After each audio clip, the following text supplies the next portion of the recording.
श्रोता हो नमस्कार। दैनिक मराठवाडासाठी प्रस्तुत विचारधन से जीवन क्रांति इस कार्यक्रम में आपका स्वागत है। कहते हैं कि होली की शुरुआत कृष्ण कन्हैया के जीवन में हुई।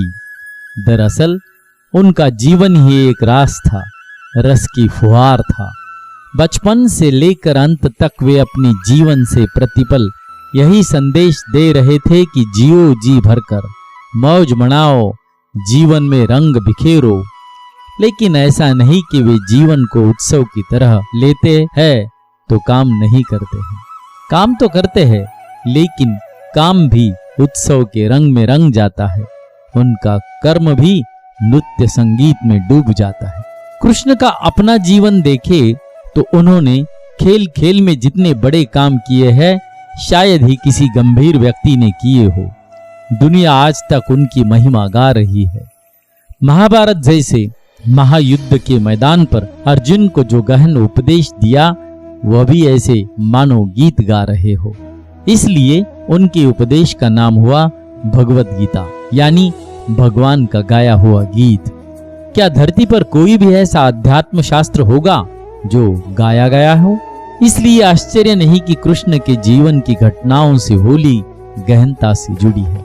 सिर्फ कृष्ण ही गोपिकाओं के साथ रास रचा सकते हैं।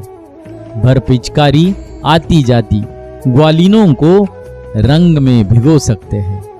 उसमें अपराध बोध नहीं होता। नैतिक आदमी का विश्राम है होली। होली का अनन्य महत्व इसलिए भी है क्योंकि होली एक संपूर्ण त्योहार है।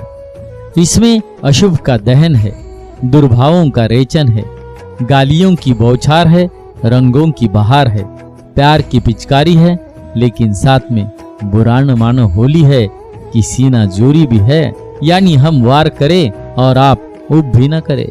क्योंकि होली का भीगा, बम्बईया भाषा में कहो तो बिंदास्त माहौल सब कुछ धो देता है।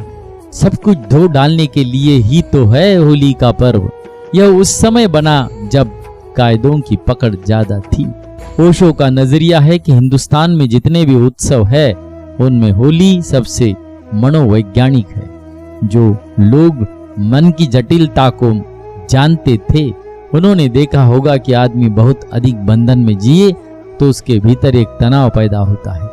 व्यक्ति को अपने नैसर्गिक मन को दबाकर जबरदस्ती सदाचरण दिखाना पड़ता है। इसलिए नैतिक आदमी को बीच बीच में विश्राम भी लेना पड़ता है।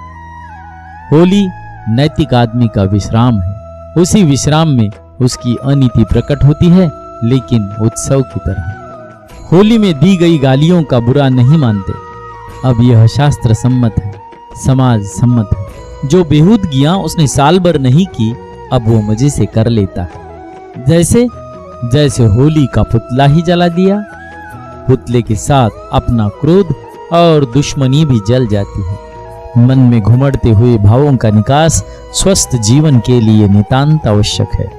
होली पर लोग जितने हल्के होते हैं उतने किसी अवसर पर नहीं हो।